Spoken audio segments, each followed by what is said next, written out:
Good morning. I hope I'm looking the right way. I'm trying to get used to these video things. Today I thought I'd tell you a story. I recorded the whole thing. I put my iPad on the windowsill and I thought I'd recorded the whole thing. I told you the whole story, but it hasn't recorded it, so I'm still learning. Before I start telling you the story, I'll show you my companion. Here is Bella the cat.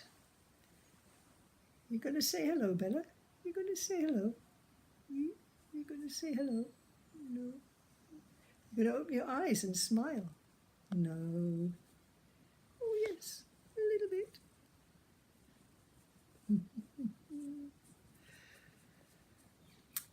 That's Bella, who very often sleeps on my bed. And my day book waiting for me to make a note of what I've got to do today and check my diary and all that sort of business-like thing. Right, the story of why I had an operation on my left arm. Nice scar, huh? Many years ago, I could say once upon a time, but it's many years ago. I suppose I was about 20 and I left home to go to Northern Ireland, where I was very keen to work in dairying. So I was staying on a farm in Ireland and learning all about cows and doing lots of nice things, spending a lot of the time walking by the sea, climbing mountains, and generally enjoying myself. And from time to time I had different jobs. One of the jobs I had was in Port Rush, where I worked in the White House, coming up to Christmas, showing people up to Father Christmas. And another job I had in Port Stewart was in a bakery, started at 3 in the morning. Loads of adventures I could tell you about, but the job I had most was in Coleraine, and it was from 4 o'clock in the afternoon till 11 o'clock at night in Morelli's Takeout, Morelli's restaurant. It was a cafe. I think he's got a few of them, Italian guy. And we did all sorts of things with chips, and we did ice creams and Knickerbocker glories and all these type of things. So I used to cycle from the farm, which was between Coleraine and Port Stewart, about 4 miles into town, and park my car, leave my bike in the yard at the back of our shop. But one day when I went there, the boss was in the yard. He was washing his car and I didn't like to disturb him, so I locked my bike up outside. Come 11 o'clock, I walked down our road, up the side road and down the road parallel to our road, which went along the yards at the back. And my bike was not there. So there was 2 possibilities. One was it had been stolen, and one was that it was possible when he finished washing his car, the boss had put my bike in the yard. I wanted to check, because if it had been stolen, I needed to report it, and if it was in the yard, then I would just have to walk home 4 miles, because I didn't want to leave the premises unlocked. The only way to get into the yard was to climb. Now, I was doing a lot of rock climbing at that time and I was very agile and strong. So I was able to climb up the facade, the front of the road at the back. There had been back-to-back houses, 2 rows of back-to-back houses, but they demolished one row to make the yards and they just left the facades. So I climbed up and I managed to climb over and get into the yard. The last bit I had to drop because the walls to the yard are quite high. And in the pitch darkness, I've managed to locate my bike, so I was fine. My bike is safe. All I need to do now is come out of the yard and walk home. But I couldn't get out of the yard. It was really high walls.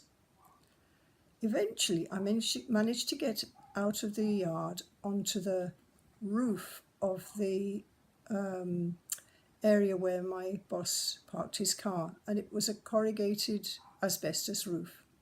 It was round about the level of where the old roof for the old house had been, and I knew that if I could just get across that to where I'd climbed in, then I could get out.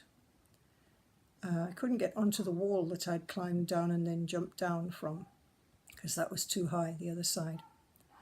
So I climbed onto the roof, and knowing asbestos is a bit brittle, I lay flat on my tummy and started to inch my way across very carefully, spreading my weight so that it wouldn't break.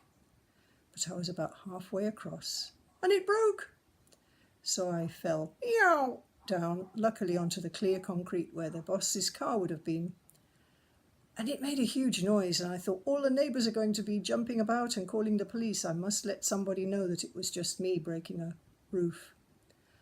So I went to the back where there was a big double door that led onto the street outside, and I reached up as high as I could and managed to get hold of the bolt. This is all in the total darkness, remember, feeling my way around. Found the bolt, and I was wriggling and wriggling the bolt, and I felt something on my leg. I thought, what's that on my foot? So I bent down in the darkness to investigate, and I'd got a river of blood all the way down. I'd got a big cut on my, you can see the paint still from yesterday. I had a big cut on the palm of my left hand. I must have been holding a bit of the roof, I think, when I fell down. And it was just bleeding all the way down my arm, my body and leg and onto my foot. So kind of a bit alarmed at that, and I thought, I need to get to the hospital and I don't know where it is. So I got the bolt open, got the door open, got my bike out, and jumped on the bike and went in search of somebody that might at midnight be able to tell me where's the hospital. And in one of the roads I saw a guy that I thought might be a policeman. The trouble is, Northern Ireland, they don't wear proper policemen's hats, so you can't really identify them. They wear little flat caps. So I cycled up behind this guy and I said, excuse me, are you a policeman? And being Northern Ireland in the early 70s, which was the height of the Troubles, I should imagine he thought I wanted trouble. So he just turned round and walked off. And I cycled after him and said, excuse me, are you a policeman? And I put my hand out to ask.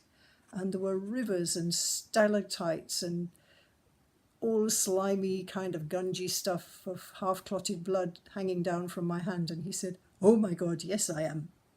So he took me to the police station. And there he asked a policewoman if she'd take me up to the ladies and help me give me a wash so that I was not covered in blood to go to the hospital. And she had this big argument that I wasn't a woman because I wore a khaki boiler suit and a cap at night. I didn't like to look like a woman. I wanted to be inconspicuous, cycling home at midnight. Eventually I persuaded her that I actually was a lady. So she took me up to the ladies, filled the sink with water, and I put my hand in it to start cleaning myself up, and the whole sink filled with bright red like it was full of blood. And the policewoman fainted across the floor, so it was a very dramatic evening. Eventually I did get cleaned up and I got taken to the hospital, and I think I had 9 stitches in the palm of my hand. And days went by and everything recovered and repaired and all was well. Went on with my life.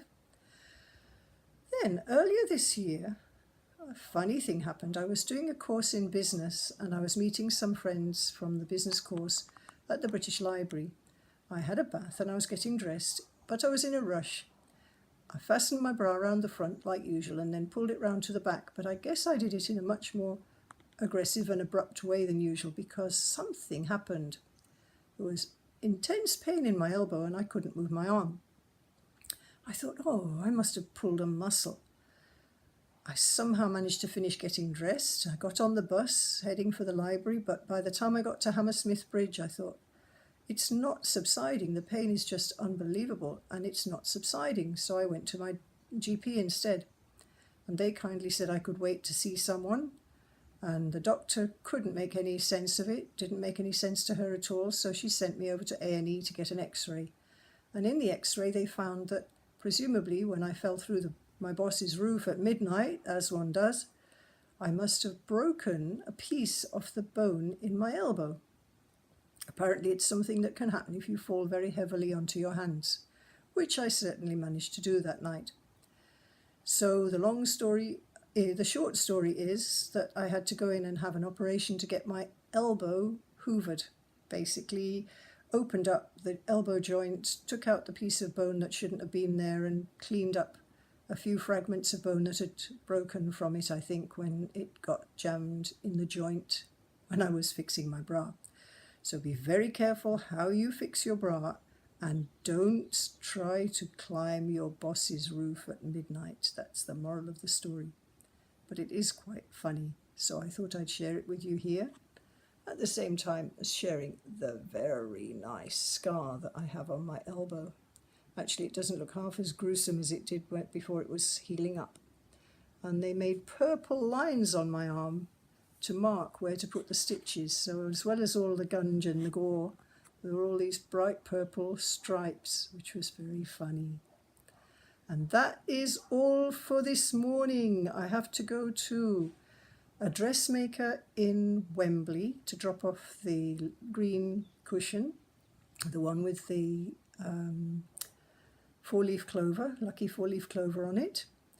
And then I have to go to Liverpool Street and take a train to Audley End, which is on the way to Cambridge, because tomorrow there is a memorial ceremony at the Quaker Meeting House in Saffron Walden for my beloved mother, and my sisters are jumping about because I haven't been down or communicating ever since she passed away very effectively.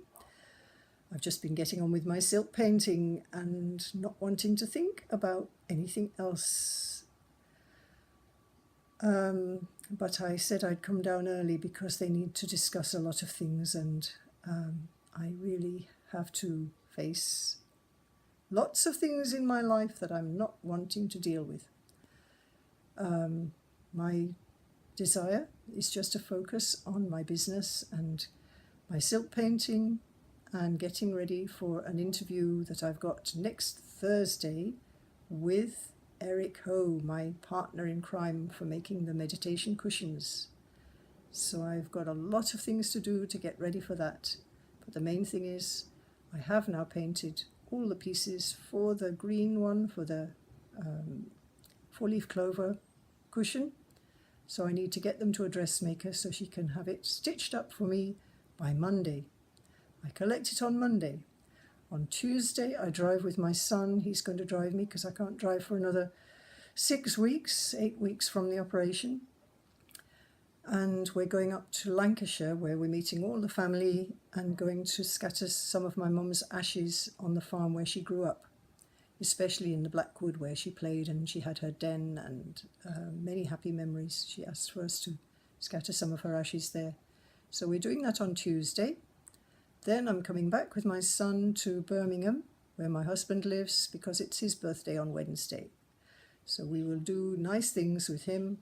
And then on Thursday, and I'm going to book the train now, because it's like affirmation, I'm going to get the train from Birmingham to Lincoln, where Eric Ho is going to arrange for me to be met and taken to either their office or possibly even his home. And he's going to interview me about our fantastic high consciousness, hand-painted, pure silk meditation cushions in the Zafu Japanese style. So there's a lot of exciting things happening. And I will end this video with another nice view of Bella. Bella, come on, say hello. Say hello. Oh, that's better. You got your eyes open. Very good. That is fantastic. Bella the cat. Happy day. Lots of love and peace from Durga Mata.